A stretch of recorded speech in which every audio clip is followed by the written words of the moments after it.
Good morning, tara basa na tayo ng ating libro guys. Magandang balita, Biblia. Today is 19 November 2024. Nandito na tayo sa aklat ng Juan, chapter 5.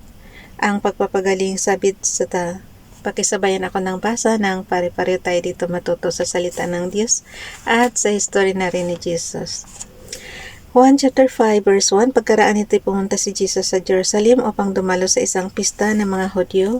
Verse 2, sa lungsod na ito na malapit sa pintuan ng mga tupa ay may malaking deposito ng tubig na may 5 portiko, kung tawagin ito sa wikang Hebrew ay Bethesda. Juan chapter 5 verse 3 to 4, nasa paligid nito ang maraming may sakit, mga bulag, mga pilay at mga paralitiko. Verse 5, may isang lalaki doon na 38 taon nang may sakit. Verse 6, nakita siya ni Jesus at alam niyang matagal nang may sakit ang lalaki, kaya tinanong niya ito, gusto mo bang gumaling? Verse 7, sumagot ang may sakit, Ginoo, wala pong maglusong sa akin kapag gumalaw na ang tubig. Papunta pa lamang ako, may nauuna na sa akin. Verse 8, sinabi sa kanya ni Jesus, tumayo ka, buhatin mo ang iyong higaan at lumakad ka. Verse 9, noon day gumaling ang lalaki, binuhat ang kanyang higaan at lumakad. Nooy araw ng pamamahinga. Verse 10, kaya't sinabi ng mga pinuno ng mga Hudyo sa lalaking pinagaling, araw ng pamamahinga ngayon, labag sa kautusan na dalhin mo ang iyong higaan. Verse 11, ngunit sumagot siya, ang nagpagaling po sa akin ang nagsabing buhatin ko ang aking higaan at lumakad ako.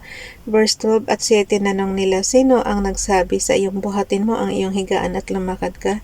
Verse 13, ngunit hindi alam ng lalaki kung sino ang nagpagaling sa kanya sapagkat nawala na si Jesus sa karamihan ng tao. Verse 14, pagkatapos nito nakita ni Jesus sa loob ng templo ang lalaki at sinabihan itong, magaling ka na ngayon, huwag ka nang gumawa ng kasalanan at baka masahol pa riyan ang mangyari sa iyo. Verse 15, umalis ang lalaki at sinabi sa mga Hudyo na si Jesus ang nagpagaling sa kanya.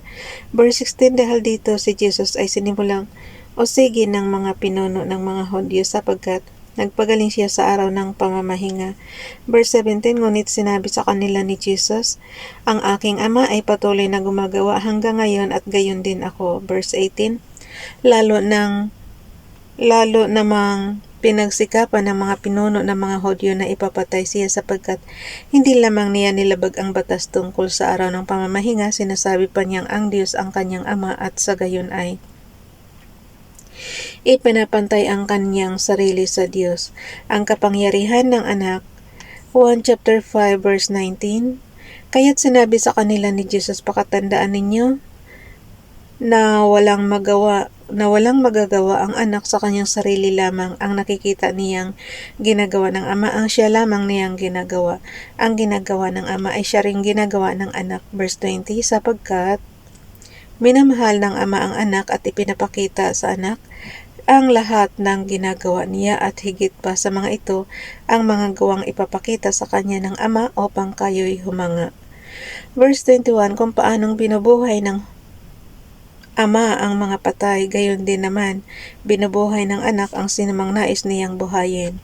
Verse 22, hindi humahatol kanino man ang ama, sa halip ay ibinigay na niya sa anak ang buong kapangyarihan. Okay, ulitin ko lang guys yung verse 22. Hindi humahatol kanino man ang ama, sa halip ay ibinigay na niya sa anak ang buong kapangyarihang humatol. Verse 23, upang maparangalan ng lahat ang anak, tulad ng kanilang pagpaparangal sa ama, ang hindi nagpaparangal sa anak ay hindi nagpaparangal sa ama na nagsugo sa anak. Verse 24, pakatandaan ninyo, ang nakikinig sa aking salita ay sumasampalataya sa nagsugo sa akin, ay may buhay na walang hanggan. Hindi na siya hahatulan, sa halip ay inilipat na siya sa buhay mula sa kamatayan. Verse 25, pakatandaan ninyo na darating ang panahon, at ngayon na nga, na maririnig ng mga patay ang tinig ng anak ng Diyos, at ang sinumang makinig sa kanya ay mabubuhay. Verse 26, kung paanong ang ama mismo ang pinagmumulan ng buhay, gayon din naman ang anak na binigyan niya ng ganoong karapatan. Juan chapter 5 verse 27, Binigyan din niya ang anak ng kapangyarihang humatol sapagkat siya ang anak ng tao. Verse 28, huwag ninyo itong pagtakhan sapagkat darating ang oras na maririnig ng mga patay ang kanyang tinig. Verse 29, sila'y muling mabubuhay, lahat ng gumawa ng kabutihan ay magkakaroon ng buhay na walang hanggan, at lahat ng gumawa ng kasamaan ay paparusahan. So, kaya ayaw ko talaga ng second life, guys. Ayan, oh. Hindi ka naman kasi sure kung ano ka, kung pure ka, kung gumagawa ka talaga ng mabuti. Kasi, kapag gumawa ka ng kasamaan, guys, ay paparusahan ka. Yung gumawa ng kabutihan, magkakaroon ng buhay na walang hanggan. So, sa generation natin ngayon, may nabubuhay kaya na walang hanggan. Kasi, sinulat to panahon pa to ni Jesus eh. So, yung generation ni Jesus, may nabubuhay pa kaya ng walang hanggan. Ayun. Mga saksi para kay Jesus. Verse 30. Hindi ako gumagawa dahil, tanong lang yung sa akin kung mayroon pang nabubuhay sa generation ni Jesus. Kasi ito yung sabi eh. So, sinabi niya yan nung panahon niya. Kaya inaano natin, kasi yung generation natin, marami nang namamatay, kaya ayaw ko talaga ng second life, kasi paparusahan yung mga masama. Eh, hindi ko naman sure kung mabuti ako o masama ako. O, diba? Okay, mga saksi para kay Jesus. Verse 30. Hindi ako gumagawa dahil sa sarili ko lamang. Humahatol ako ayon sa sinasabi sa akin ng Ama, kaya't matuwid ang hatol ko, hindi ang sarili kong kalooban ng aking sinusunod, kundi ang kalooban ng nagsugo sa akin. Verse 31, kung ako lamang ang nagpapatotoo, tungkol sa aking sarili ang patutuo ko ay walang katotohanan. Verse 32, ngunit may ibang nagpapatotoo tungkol sa akin at totoo ang kanyang sinasabi. Verse 33, nagpasugo kayo kay Juan at nagpatotoo siya tungkol sa katotohanan. Verse 34, hindi galing sa taong aking patotoo, sinasabi ko ito upang kayo ay maligtas. Juan chapter 5 verse 35, si Juan ay parang maningas na ilaw na nagliliwanag noon at kayo sandaling nasiyahan sa kanyang liwanag. Verse 36, ngunit may patotoo tungkol sa akin na higit pa sa patotoo ni Juan, ang mga gawaing ipinapagawa sa akin ng Ama ang siya ko namang ginaganap. Iyan ang nagpapatotoo na ako'y isinugo ng Ama. Verse 37, at ang Ama na nagsugo sa akin ay nagpapatotoo rin tungkol sa akin, kailanmay hindi ninyo narinig ang kanyang tinig, ni nakita man ang kanyang anyo. Verse 38, hindi nanatili sa inyong mga puso ang kanyang salita sapagkat hindi kayo sumasampalataya sa isinugo niya. Verse 39, sinasaliksik ninyo ang mga kasulatan sa paniwalang doon ninyo matatagpuan ang buhay na walang hanggan.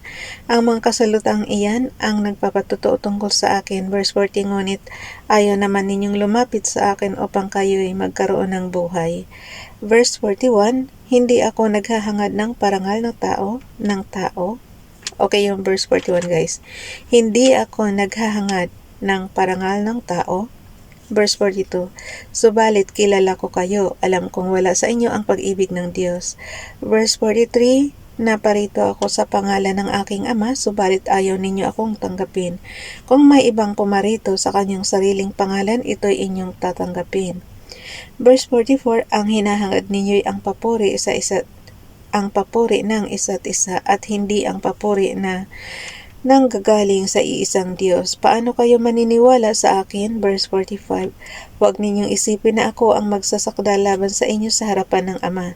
Si Moises na inaasahan ninyo ang siyang maghaharap ng paratang laban sa inyo. Verse 46, kung talagang pinaniniwalaan ninyo si Moises, maniniwala din kayo sa akin sapagkat tungkol sa akin ang sinulat niya. Verse 47, dahil hindi ninyo pinapaniwalaan ang mga isinulat niya, hindi rin ninyo pinaniniwalaan ang mga sinasabi ko. Mahaba itong chapter 6, guys. Bukas na lang ito. Di ba? Hanggang dito na lang. Bye everyone. God bless.